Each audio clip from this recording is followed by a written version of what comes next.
Төлен Әбдік. Қонақтар. Курорттан қайтып бара жатқан сапарларында жолай үйге соқпақ болған балаларын күтіп, Ерғабыл шал түн ортасы ауғанда жатса да, ертеңіне күн шықпай оянды. Ала кеуімде үндемей жүріп киініп алды. Мәсісін де, шұлғауын да ешкімнен сұраған жоқ. Кенет әжептәуір қатқыл дауыспен «Әй, шақшам қайда?» деді ұйқылы ояу жатқан кемпіріне. Кемпір естіді ме, естімеді ме, міз бақпады. Ерғабыл оның үстіне сәл төне түсіп, «Кемпір, шақша көрмедің бе?» деді жұмсарып. «Байғұс, қайдалайды да жүреді екенсің. Қойған жеріңді ұмытып қаласың ба? Мә!» Ерекең ләм-мим демей алдымен бір атым Насыбайды ерніне тастап, шақшасын қалтасына салды. Кемпірі басын ұстап қайтадан төсегіне жантайды. «Басым сынып өлейін деп жатырмын. Мазалай бермеші?» «Өлсең, Бағила кемпірді алып келемін», деді шал бағанағыдай емес, көңілденіп. «Я, жетісерсің. Бала бір жақта, біз бір жақта. Мына қу моладан сүйегімізді табар бір күні. Осы қара түбектің басында жұмақ тұрғандай екі елі қия баспайсың. Бүгін келсін балалар, көрерсің, еріп кетемін. Қал жалғыз өзің, омалып. Кеше ноқтаның сағағын байламапсың ғой», кер құлын ағытылып кетті. Бұған бірдеңе айтсаң, бұл бірдеңе айтады. Не қылдейсің маған? Бала, тартып жіберші мына шетін. Көтерсейші басыңды. Мықтап ұста. Ешқайда кетпес, оралар. Туып өскен жері, елі. Ұста деймін, қаттырақ ұста. Қарайға малды тастап қайда барасың?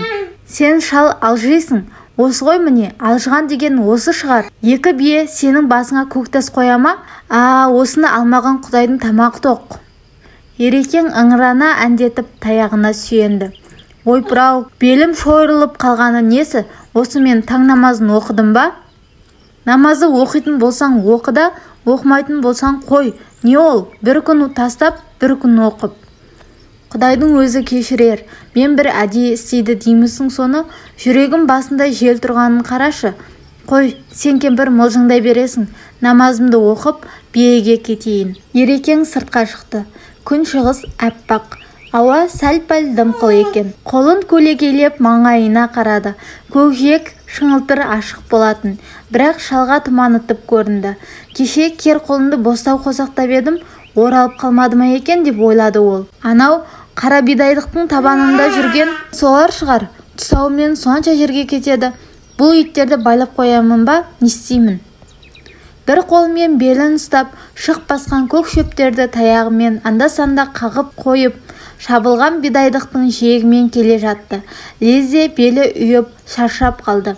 Таяғына сүйеніп аз тұрды да, буындары сытырлап, сүрлеу жиегіндегі төмпешікке келіп отырды. Кәрілік, жарықтығай.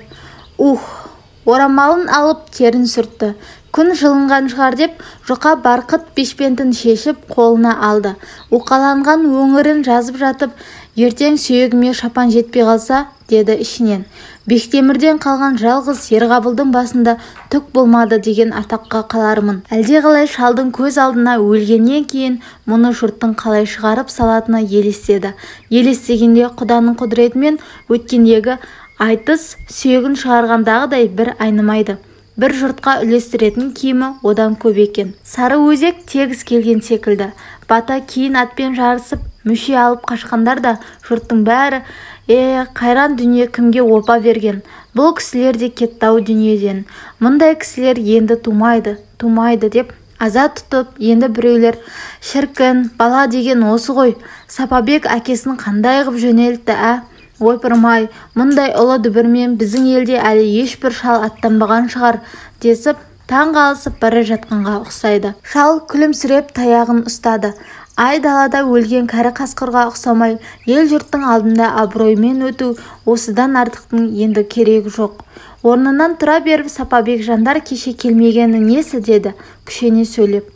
Телеграмда кеше еді ғой. Әлсін-әлсін дамылдаумен қара бидайдықтың табанына келді. Бағанағы ой бекер екен. Жылқылар әріде шайтан көңнің маңында жүр. Ерекең зираттардың тұсына келгенде ішінен деңгейлерді күбірлеп, Көп созбай қолымен бетін салды. Көп төмпешіктердің ішінен жақында өлген байдың қабірін көрді.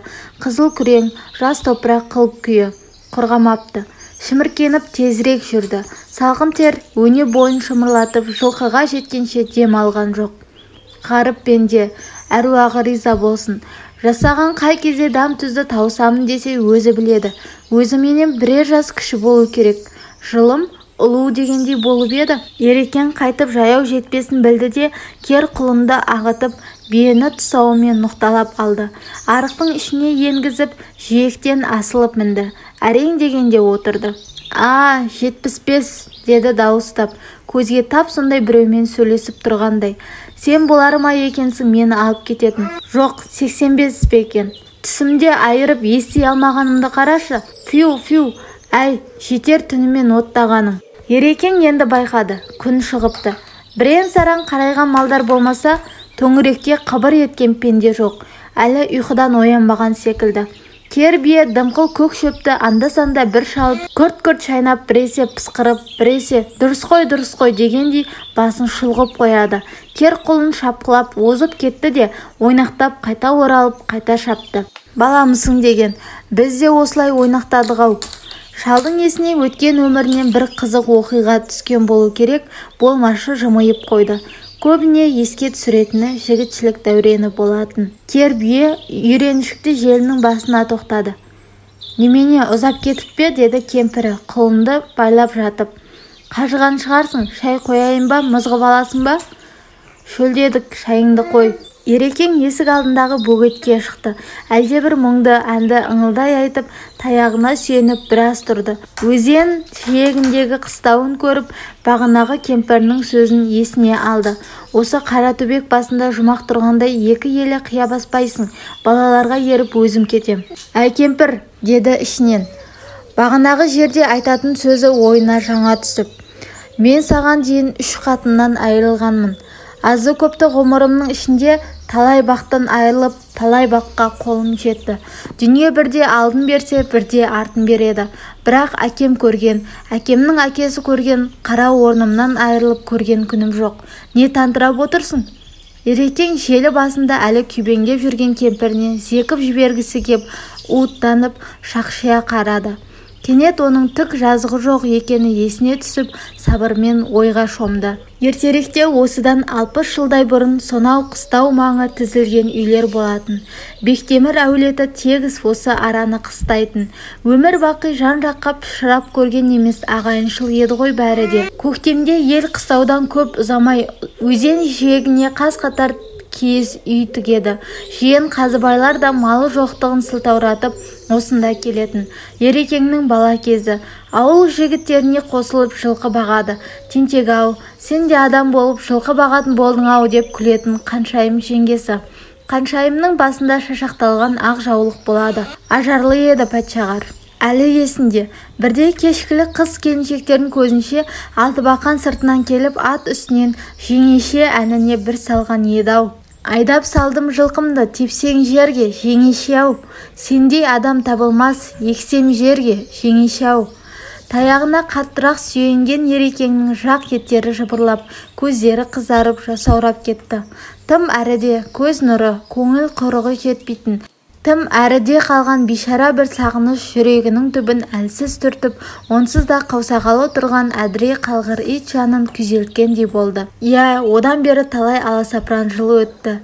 Олар сыр бойына көшіп кеткен, содан оралған жоқ. Қайран Қаншайым тірі ме екен бұл күнде? Пәне жалған. Ол тірі болып жүздесе қалсақ, өшкеніміз жанып, өлгеніміз тірілгендей болмас па едік. Ерекеңнің алқымына ыстық жас тірелді. Бізден кеткен бір қора Бектемір әулетінің не күйде екенін білмес пе едік. Өзі, ойбай-ау, тірме деймін, менің өзім 75-ке келдім. Ол менен көп үлкен еді-ау. Ол күндердің куәсі боларлық бір пендені тірі күйінде кездестірем бе деген үмітінің шындыққа үйлеспейтінін сезген шал өзін өзі сөгіп қай-қайдағы ойдың қайдан келетініне киіп, шошынып, алжыппын деп мойындап бөгеттен түсті. Ерекең шай үстінде көп сөйлемейтін, сол әдетімен үнсіз тұқиып, қолдарының білеуленген тамырларын ұстап, ақ селеу сақалын сипап ойланып отыр. Бас жағында сүйеуле тұрған ескі домбыраға шұқшиып қарады. Қолына алған жоқ. «Bir құй», деді тершіген ақшыл білегімен кесесін нұсқап. «Шөл қанатын емес». Ішім кеуіп кетті. Сапаршандар неге кешікті екен? Кеше емес пе келем дегені? Келетін шығар бүгін. Сен шал осы жөніңді айтшы дұрыстап. Осы келгенде жеңістайды алып қаламын деп тұрсың ба? Жоқ әлде еріп өзіміз кетеміз бе? Бос сөз сөйлеме. Несі бос сөз? Менің өлейін деп отырғаным мынау. Шай қайнатып беруге де шамам келетін емес. Баяғыша қосыларда кәрсініп ең, жарамауға айналдың ба? Жоғалшы әрі, ұят жоқ, аят жоқ, қартайғанда не болды соны? Құдай біледі, осыны жұрттың көзінше де айтасың ғой. Ерекең кеңкілдей күліп орамалмен көзін сүртті. Қайдан білейін? Қит етсе шамам жоқ деп шыға келеді. Әлде Ерекең сөзін аяқтамай тізесін ұстап, екі тізем қақсайтынды шығарыпты кемпір, деді. Неге қақсайтынына түсінбегендей ақжемденіп кеткен бос көздерімен ажырая қарап. Кемпір жауап қатпай самауырды алып шығып кетті. Ерекең шалқасынан жатып, ашық түндіктен аспанға қарады. Ақ шарбы бұлттар көшпей бір орында тұр екен. Қара арғымақ арыса, қарға адым жер мұң болар деп мақалдап көзін жұмды. Ерекең ұйықтаса да көзін жұмып отыруды ұнататын. Уақыт шіркін зымырап өтті де шықты. Тәңірінің құдіреті күштау. Енді міне тірліктегі ырыздық несібенің таусылуы да тақады. Әйтеуір артымызда бір жаман бар. Тұяқсыз пенде емеспіз. Жылда қолдарына шақырады.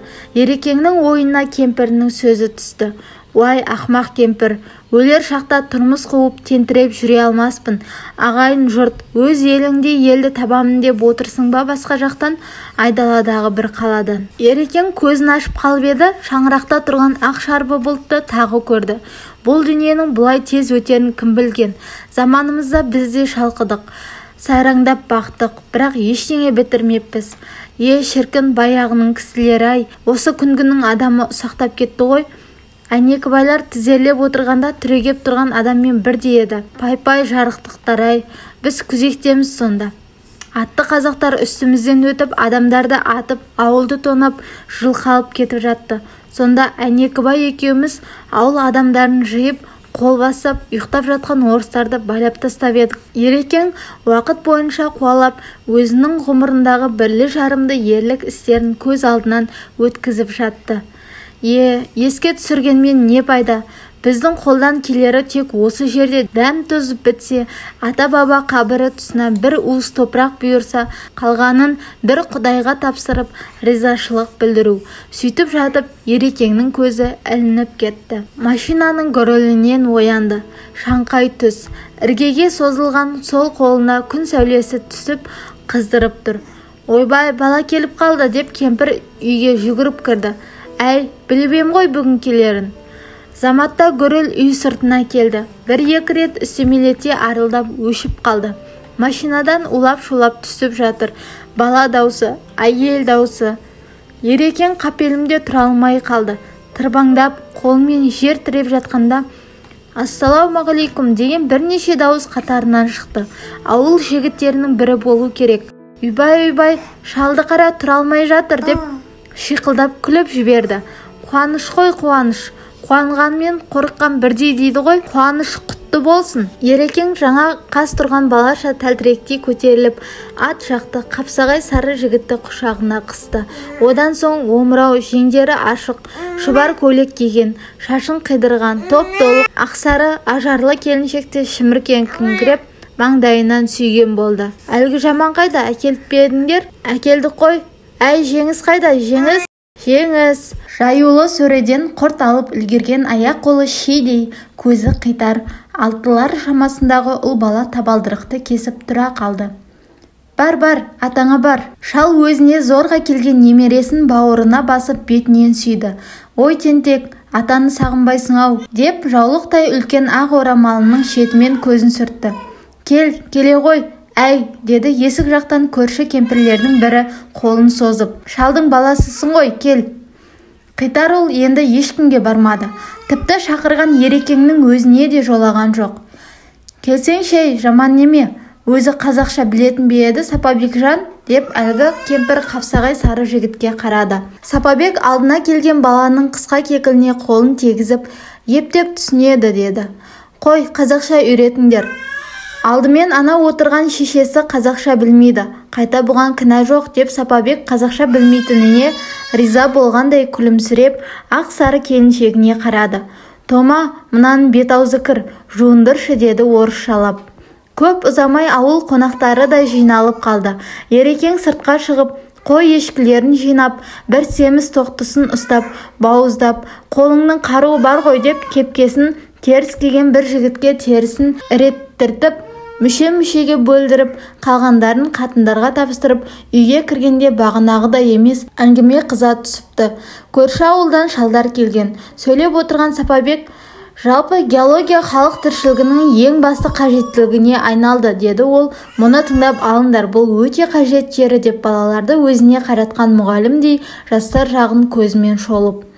Мынау тұрған жердің асты тұнған байлық. Біздің Қазақстанда өте сирек кездесетін элементтер бар. Асыл тастар қаншама? Меруерт, маржан, інжу, жақұт, гауһар, не керек бәрі бар. Гранитке байланысты пайда болатын мөлдір, қызыл, көк түсті слюда, ашық қызыл микроклин, мөлдір көк флюорит, қою жасыл турмалин, қан қызыл граниттердің өзі неге тұрады? Бұл жөнінен бар ғой, бұл жөнінен біздің Қазақстан бүкіл дүние жүзіне әйгілі. Шырағым-ау, деді қатар отырған қоңқақ мұрынды Абыл қарт. Сол тасыңнан өзі пайда бар ма? Маған біреуін әкеп берсеңші. Тілі әшші шалдың қиқар сөзіне бұрын күліп үйреніп қалғандар қарқылдап күлісіп алды. Оның пайдасы деген пайда шаш етектен, ақсақал. Мәселен, сонау Украина гранитті бізден алады. Оны өңдеу тәсілін шығарған да біздің ғалым. Жалпы мұның маңызы деген маңыз тіптен керемет. Қайдам, деді Ерекең. Осының маңызына онша түсінгісі келмей. Осы бір тастардың соңында кеттің ғой, өзіңмен өзің болып. Тым болмаса жылына үйге бір аптада түнеп кетпейсіңдер. Сапабек әлденеге қынжыла күлді. Номер 2 ферманың санитары жуан қара ерментай шалдың надандығын бетіне басты. Шалдар бар ғой, әйтеуір кері тартасыңдар да отырасыңдар. Ал сенің қасында қалды. Бала бақты, сені бақты. Ал сонда не бітірмек? Осынша оқып, мына колхоздың жұмысын істемек пе? Мейлі, бағы алда, ғылым қуды. Абай айтқан емес пе? Жасымда ғылым бар деп ескермедім деп. Сол айтқандай, осы сендер мен біз құр қалған қалпымызда қала берейік. Балаларға тыйым салуға болмайды. Солай емес пе, бәке? Әрине, десті біреулер. Бұдан соң Сапабек дүйім жұртты аузына қаратып, өзінің Лондонға, Будапештке, Мароккоға, Италияға барған сапарларын әңгімеледі. Бөтен жат халықтардың дәстүрін, мәдениетін, адамдарын мақтады. Италиядағы кедейлердің ауыр тұрмысына аяныш білдірді. Шалдарға бұл әңгімені түсіну тым қиын еді. Сондықтан олар жастарға араласпай, өздеріне түсінікті басқа әңгімеге ауысты. Босағада отырған Тома мүлде жалғыз қалды.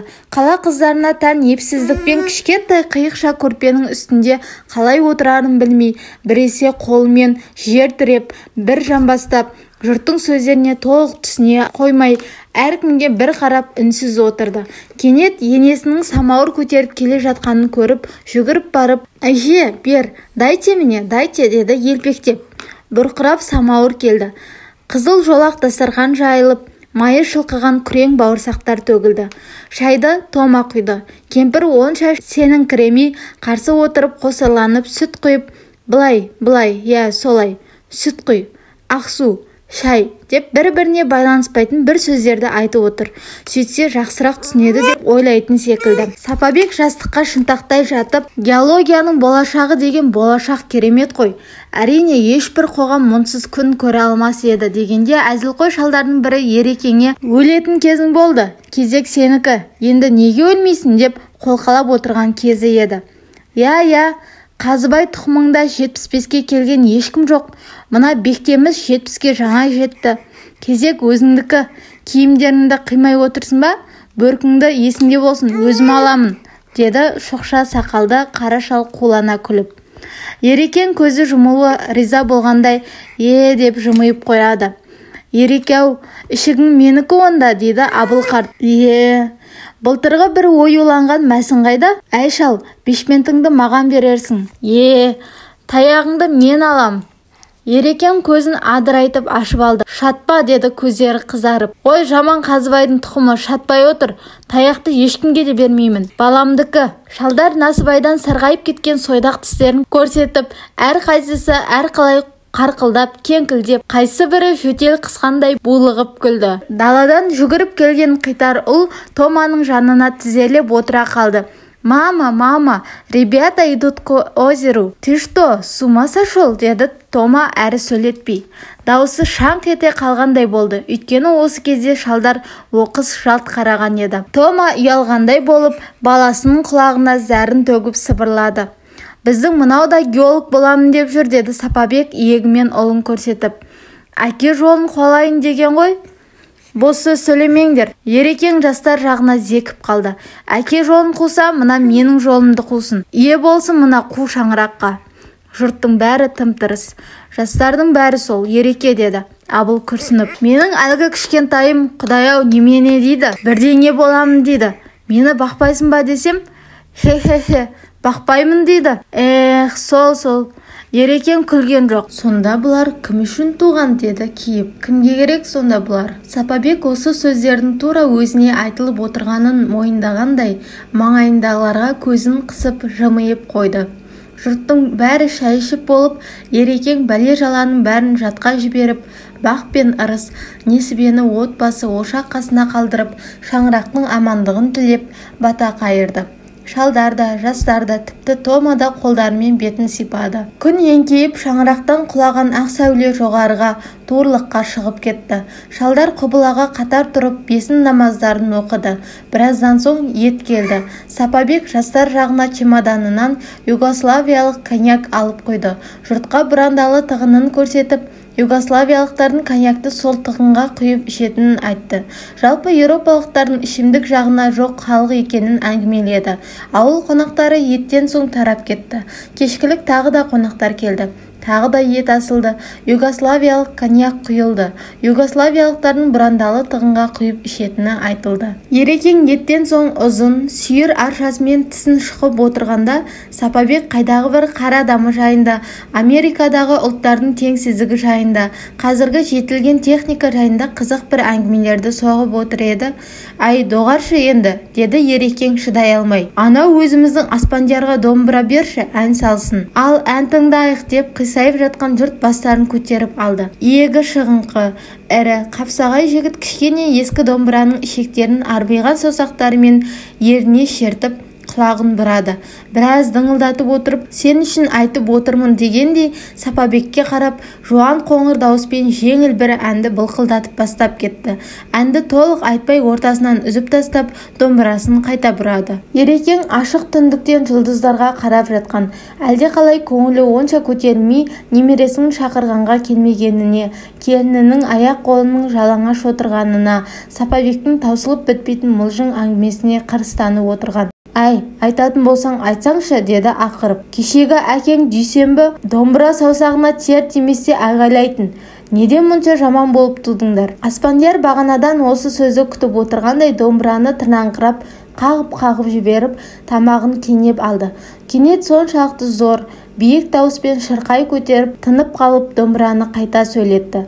Одан соң алғашқы ащы айқайға түк қатысы жоқ жоғарғы ішектен күмпілдеген бір әнге ілесіп кетті. Ахахахай, не қылып жөнге келмей тұр, домбырамның пернесі. Ерекеңнің көзінен бір от жылт етіп, осылай термеңе бас, деді. Балалы арқар баурайды, баласыз арқар зарлайды, атасы жаман қандайды, бас білмейтін нардайды. О шіркін, сөз-ақ қой. Аспандияр термені аяқтап, домбырасын қайта тыңқылдатып аз кем отырды. Сырттан ән тыңдауға келген қыз-келіншектерге есік жақтан орын болмай, қайсы біреулері үйге кірмей даладан сығалап тұр. Қарағым, басшы айғайға, деді Ерекең қуана күлімсіреп. Аспандияр іркілген жоқ. Бағанағыдан да зор, айбарлы, биік үнмен, қалқа деп толқындатып созып әкетті. Көмекей бұғақтары қан толып білеуленіп күреңітіп кетті. Ерекең тұла бойы шымырлап өтіп кеткен бір оқиғаны айқынырақ көргісі келіп көзін жұмды. Тома осынша зор дауыстан шошып кетіп, бәрі содан болып тұрма дегендей Аспандиярдың көзге бірден түсетін шығыңқы үлкен иегіне қарады. Ерекең тағы да көзін ашып қалып еді. «Ей қалқа!» деген күйінішті қаһарлы үннен түн сілкініп, түндіктегі жұлдыздар діріл қағып тұр екен. «Айырылып сенен сәулем, қайтқан түні әніне бір басайын, 6 басар. Бас!» деді айғайлап. Көзіне ыстық жас тіреліп, бас дегісі келді тағы да барқырап. Бірақ олай еткен жоқ. Жастық шіркін деп дірілдеген саусақтарымен сақалын салалады. Аспандияр әннің көтерілер кезінде тұрып кеткісі келіп отырған адамдай жоғары емініп, аузын кең ашып көкке қарап шырқады. «Ішінді!» деді ән біткен кезде. Ерекең кімді боқтап отырғанын өзі де білмей. Ән бітті. Сапабек қайран қалып басын шайқады. «Тамаша, тамаша, не істейсің қазір, Аспандияр?» «Тракторшы!» деді басқа біреу ол үшін. «Трактористпін!» деді содан кейін Аспандиярдың өзі. «Мынау дауысты құртуға болмайды. Мынау деген нағыз оперный баритон ғой. Так же, Тома, тебе как, нравится?» «Мощный голос!» деді Тома басын шайқап. Біраздан соң қонақтардың бәрі тарқап, үй іші өздерімен өздері қалды. Өз төсегінде малдасын құрып отырған Ерекең, «Тағы бір қонып кетесіңдер ме? Жоқ боласыңдар ма біраз?» деді баласына тура қарап. «Ертең жүруіміз керек. Отпускамыз бітті, көке-ау. Онсыз да кешігетін болдық. Курорттан қайтарда сіздерге соға алмай кетеміз бе деп әбден састым өзім. Жол бойында ұшаққа отырудың өзі құдайдың бір азабы. Халық көп. Баланы ше, жеңісті тастап кетпейсіңдер ме? Екеуден екеу қашанғы отырамыз сой дейіп. Оны өздерің білесіңдер, мазаларыңды алады демесеңдер?» Ерекең үн деген жоқ. Төсегін салдырып жатып қалды. Бірақ ұйықтамады. Мазасы кетіп, жүрегі қатты соғып, әлде бір қолайсыз жағдайға тап болғалы тұрғандай өрекпей берді. Біресе кемпірінің баяу қорлығына, біресе шымылдықтың ар жағында сыбырласып жатқан баласы мен келінінің орысша сөздеріне құлақ түріп үнсіз жатыр. Ештеңе де түсінген жоқ. Бірақ келінінің ашынған батыл үніне қарап, онша жағымды бірдеңе айтып жатпағанын сезген еді. Сезіп қана қойған жоқ, анық білді. Ертеңіне тұрысымен Сапабек қайтуға жиналды. Әке-шешесіне алған базарлықтарын, біраз жинаған ақшаларын қалдырды. Осының бәрі Томаның жинап жүргені. Сіздерге деп осы шыбын-шіркей болып жүреді. Мен болсам қалтама түскен затты сол күні құртып қоям, деп қойды. Осыдан барысымен поселка салатынын айтты. Одан соң, «Ал енді мына балаларың», деді жеңісті көрсетіп. Бір түйір қазақша білмейді. Чемоданының аузын жаба алмаған болып біраз қиналды. Таттанып қалған ба немене? Ал енді оқу уже басталып қалды. Бұл арада орыс мектебі жоқ. Мұны қалай оқытамыз деп отырсыңдар? Биыл 7-ге келді. Ерекең төмен қарап, үн-түнсіз ұзақ отырды. «Алып кет өзіңмен бірге», деді бір кезде даусы қарлығып. «Оқыт, өзіңдей қаңғыбас етіп шығар». Сапабек тағы да қынжыла күлді. «Ой, көке-ай, мені бір бала сұрап барады деп ойлайсың ба? Орыс мектебінің жоқ екенін айтып отырмын ғой. Әйтпесе, бар, алып кет», деді Ерекең. «Жолдарың болсын». Түстен кейін жалдап алған машиналарының кабинасына Жеңіс пен Томаны отырғызып, сыртқа Сапабектің өзі отырып, әке-шешелерімен тура өткен жылғыдай сүйісіп, қоштасып, ренжімеңдер деп ақыл айтып ауылдан шығып кетті.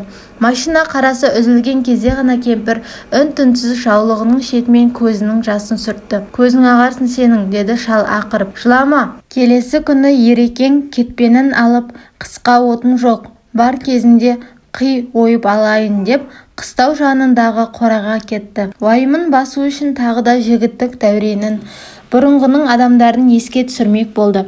Қаншайымды, баяғы сырға көшкен ағайын жұртты ойлады. Бірақ құлазыған көңіліне ештеңе алданыш болмады. Тек төбесі шұрқ-шұрқ ескі қораның ішіне еніп, қоңырсы иісі мүңкіген қара қошқыл, дымқыл қиға өткір жалпақ кетпенін құлаштай сермеп, жұмысқа кірісіп кеткенде ғана кәрі сіңірлері жазылып, құрыстары тарқап, көңіліндегі ащы уайымы да бірте-бірте жоғала бастағандай болды.